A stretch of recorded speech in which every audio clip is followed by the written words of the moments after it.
La Biblia, mantenida pura en todos los tiempos.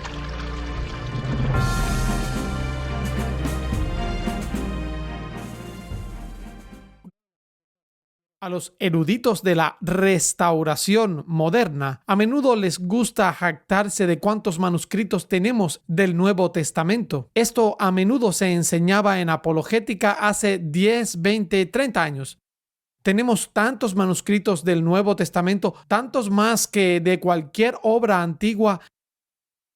Las mejores estimaciones que podrías escuchar hoy serían que tenemos entre 5.100 y 5.300 manuscritos del Nuevo Testamento. Pero la verdad es que muy pocos de esos son libros completos, mucho menos toda la Biblia. La mayoría de ellos son meros fragmentos que contienen, en el mejor de los casos, unas pocas palabras o unos pocos versos. Lo que es aún más sorprendente es cuán pocos manuscritos verdaderamente tempranos tenemos del Nuevo Testamento o alguna porción de él. Permítanme darles dos ejemplos. Primero, el año pasado hice un debate público con cierto apologista de Arizona. Algunos de ustedes quizás sepan. Él es James White. Sí, dije su nombre. E hicimos un debate una noche sobre Marcos 16, 9 al 20. Hicimos un debate al día siguiente sobre Efesios 3, 9. Elegí Marcos 16 del 9 al 20, pero por alguna razón él quería debatir Efesios 3, 9, pero lo hicimos. Estoy feliz de defender cualquier texto en el texto recibido. Si ustedes no están familiarizados con Efesios 3, 9, la controversia involucra realmente una palabra. En la versión inglesa Rey Jaime, Efesios 3:9 se lee: y para que todos los hombres vean cuál es la comunión del misterio.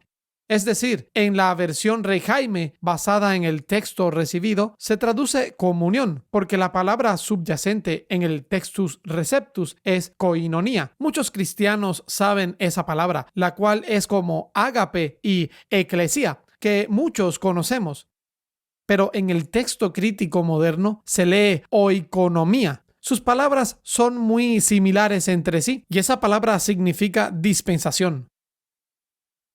¿Cuánta evidencia temprana tenemos de Efesios 3:9?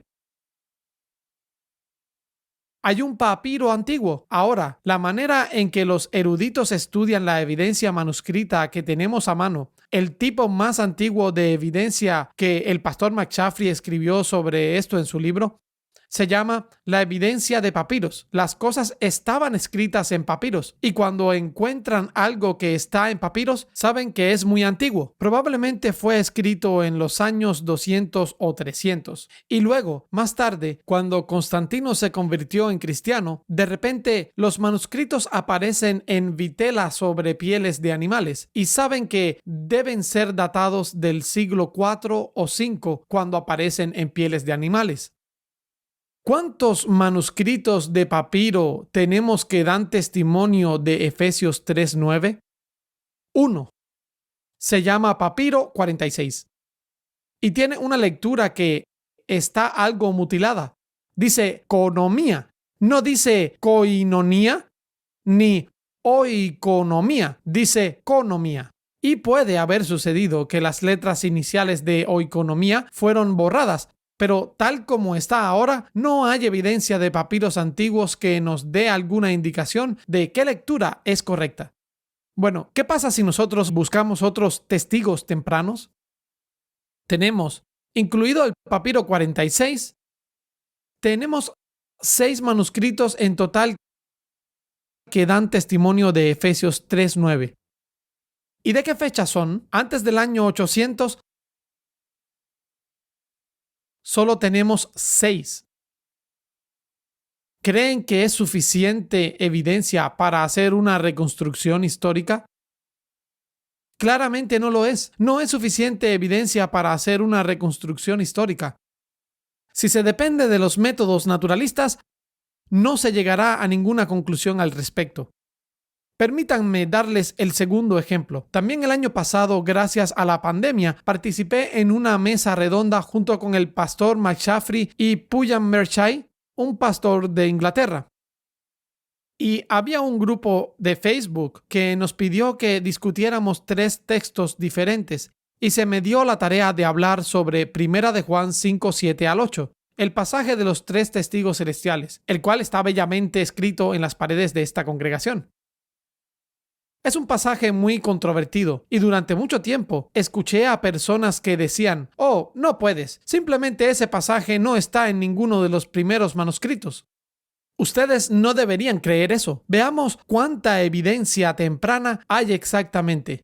¿Hay suficiente evidencia temprana para que podamos hacer un juicio razonable sobre una base naturalista? ¿Cuántos papiros hay? Ahora regresemos. Voy a decir por todo el libro de Primera de Juan, no solo para Primera de Juan 5, 7 al 8, sino para todo el libro de Primera de Juan. ¿Cuántos papiros tenemos de manuscritos tempranos para toda la epístola de Primera de Juan?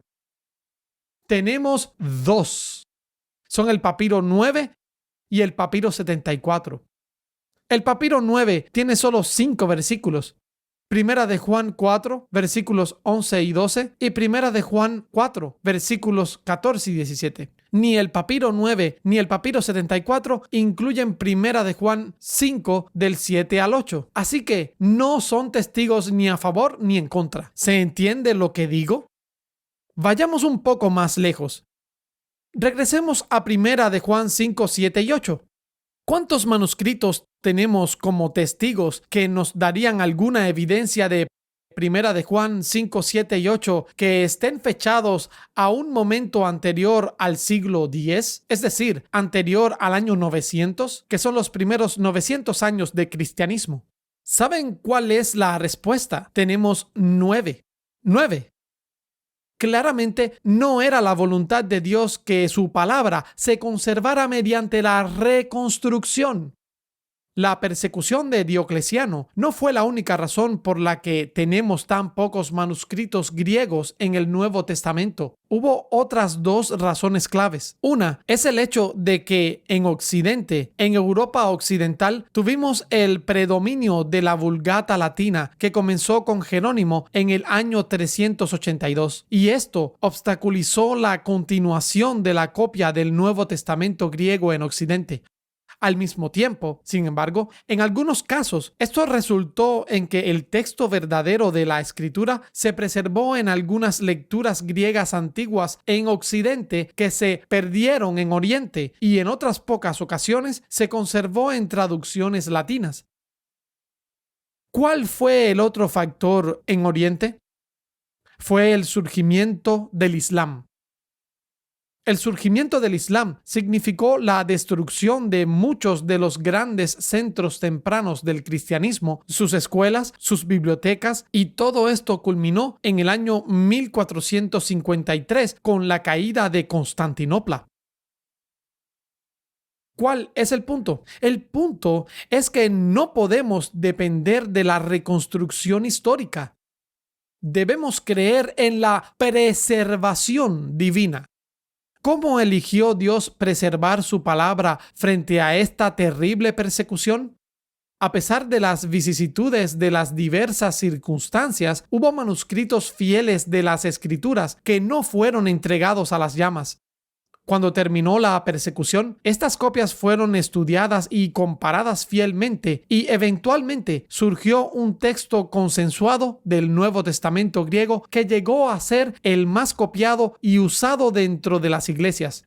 No surgió a través de los concilios de la iglesia, no fue dictado por decreto imperial, no vino a través de una reconstrucción académica, simplemente apareció en todas partes, es decir, en todo el mundo cristiano. La gente dijo: ¿Marcos 16 del 9 al 20? Sí, es escritura, es escritura. ¿El pasaje de la mujer adúltera? Sí, es escritura. Esa es la palabra de Dios orgánicamente. El pueblo de Dios reconoce la palabra de Dios. Y hubo un florecimiento de las copias de los textos. Repito, nos referimos a los textos que surgieron después de la época de la persecución como el texto mayoritario o el texto bizantino. y generalmente conserva la mayoría de las lecturas que conocemos hoy en el texto tradicional, incluida la doxología de la oración del Señor, el final tradicional de Marcos, la mujer sorprendida en adulterio, etc., aunque a veces pasa por alto y omite otras lecturas significativas que existían solo en una minoría de tradiciones manuscritas, incluidos pasajes como la confesión del eunuco etíope en Hechos 8:37 y Primera de Juan 5:7 y 8. Este consenso no fue aceptado por todos.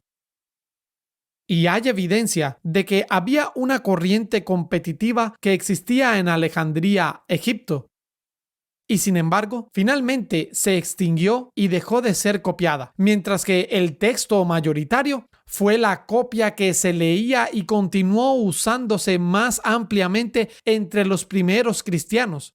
Los cristianos compartían una unidad básica de creencia y práctica, incluido un consenso general sobre el texto apropiado de la Biblia. Esto se refleja en la declaración de Eusebio, el historiador de la Iglesia. Cito: "La verdadera Iglesia siempre se mantuvo en los mismos puntos de la misma manera". Y otro escritor cristiano primitivo, Vicente de Lorenz, escribió: "Debemos sostener lo que se ha creído en todas partes, siempre y por todos".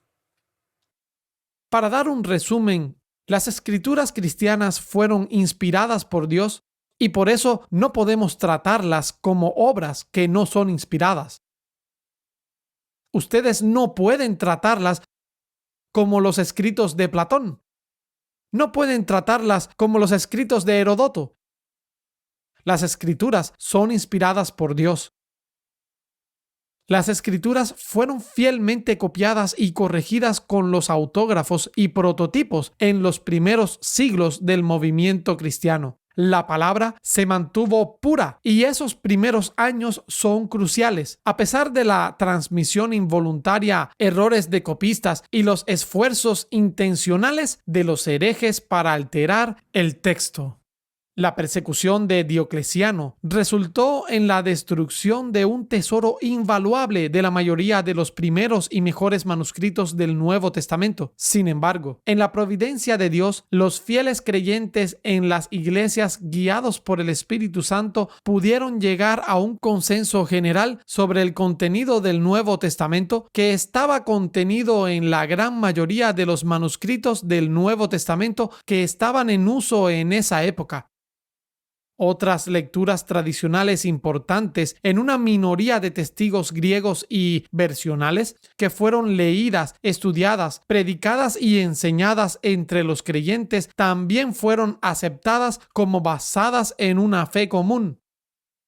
Bueno, cuando decimos que la palabra de Dios se ha mantenido pura en todas las edades, no queremos decir que todos los creyentes o que cada iglesia tuvo acceso a todas las escrituras en todo momento en todas las regiones geográficas del mundo. Eso históricamente no es cierto. Eso no es lo que significa mantenida pura en todas las edades.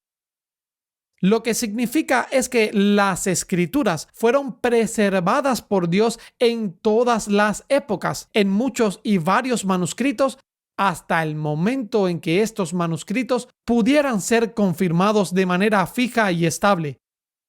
¿Cuándo sucedió eso? Fue durante la era de la Reforma Protestante. Este texto sería identificado, sería reconocido y por primera vez en su proceso de transmisión se colocaría en forma estable o fija a través de la innovación tecnológica de la imprenta. Piensen en la revolución que ocurrió a finales del siglo XV, cuando se inventó la imprenta. No solo la Biblia, sino que todas las obras literarias tenían que ser copiadas a mano. Luego, se produjo esta increíble revolución tecnológica en la que se podía imprimir el texto. ¿Adivinen qué? Estamos viviendo una revolución tecnológica en este momento. ¿No es así? Vivimos en la era digital. Todo está cambiando. La era digital está cambiando todas las disciplinas, cambiando las humanidades, cambiando las ciencias. Todo se está volviendo digital. Algo similar en la providencia de Dios sucedió en el momento de la Reforma Protestante. Podríamos llamar a lo que sucedió con la impresión del texto recibido el triunfo del texto según la providencia de Dios. ¿Creen que me estoy pasando de la raya? Escuchemos lo que dijo John Owen. Recordemos que la copia vulgar que usamos, que es el texto recibido y tradicional, fue posesión pública de muchas generaciones, la cual, tras la invención de la imprenta, gozaba verdaderamente de autoridad en todo el mundo. Tengamos a esta entonces por el estándar que es confesionalmente correcto y debido. Esa es la visión protestante clásica de la preservación de la palabra de Dios. La impresión del texto marcó un hito. Bueno, estaban sucediendo muchas cosas. También hubo un resurgimiento del interés del humanismo en las lenguas clásicas, la caída de Constantinopla, que llevó a muchos griegos y manuscritos griegos a entrar en Europa occidental. Y estaba la Reforma Protestante, los humanistas y los hombres de la Reforma que volvían a la Biblia y a otras obras clásicas y las leían en los idiomas originales. Una de las consignas de los reformadores fue ad fontes, volvamos a las fuentes. Lo que sucedió fue una tormenta perfecta de circunstancias providenciales que resultó en las primeras ediciones impresas del texto tradicional de las escrituras cristianas. En 1524 y 1525, Daniel Bomberg publicó el texto masorético del Antiguo Testamento hebreo, que es el Textus Receptus del Antiguo Testamento.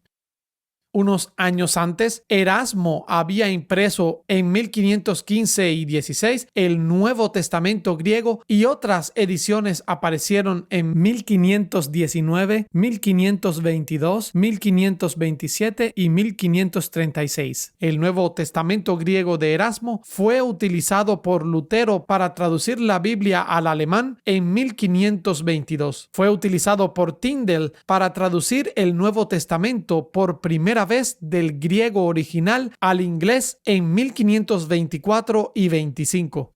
Los protestantes tomaron el Nuevo Testamento griego de Erasmo, lo editaron ligeramente y lo recomendaron para su uso en las iglesias de la Reforma. Entre estos hombres estaba el erudito conocido como Estéfano, cuya edición de 1550 del Nuevo Testamento fue muy influyente.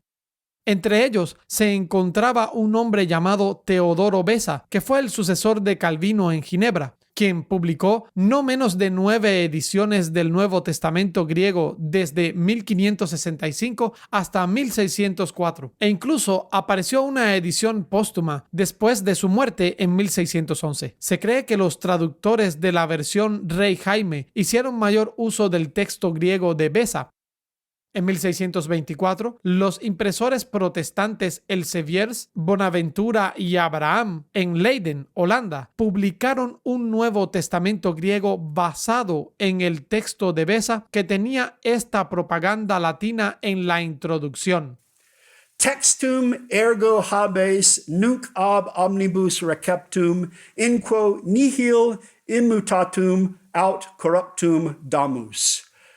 El texto que tienes ahora es recibido por todos, en el que no damos nada cambiado o corrompido. Fue bajo esta extraña convergencia de circunstancias la invención del papel, la invención de la imprenta, el humanismo, la reforma, y que por primera vez en la historia del cristianismo triunfó un texto uniforme, estándar y recibido del Nuevo Testamento. Este era el texto protestante, fue el texto recibido, fue el texto que fue leído, estudiado, traducido y predicado por los hombres que enmarcaron la Confesión de Fe de Westminster y la Segunda Confesión de Fe Bautista de Londres. Era el texto al que se referían cuando declararon que la palabra de Dios se ha mantenido pura en todas las edades. Y amigos, Es este texto del cual creemos que aún vale la pena defenderlo hoy. Vamos a recuperarlo para la gloria de Dios. Amén. Por favor, pongámonos de pie. Unámonos en oración. Dios misericordioso y amoroso, te damos gracias por tu palabra. Es inspirada por Dios. Los santos hombres de antaño fueron impulsados por el Espíritu Santo a escribir estas palabras. Dios lleno de gracia, ayúdanos a ser mayordomos fieles en esta generación. Percibimos que estás haciendo algo que parece único en esta generación, en todo el mundo. Grupos de personas que están siendo convencidas acerca de estas cosas, cuestionando nuestra mayordomía del texto de la palabra de Dios. Y por tanto, Dios, haz que sea una carga sobre nuestros corazones y una convicción presentar defensa de tu palabra, defenderla y alabarte por su inspiración, para su transmisión y para su preservación. Te lo pedimos en el nombre de Cristo. Amén.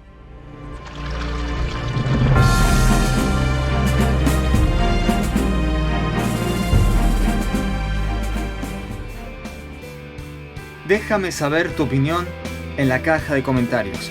Si te ha gustado mi video, dale a me gusta y suscríbete a mi canal.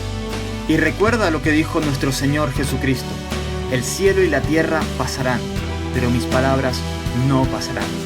Que Dios te bendiga.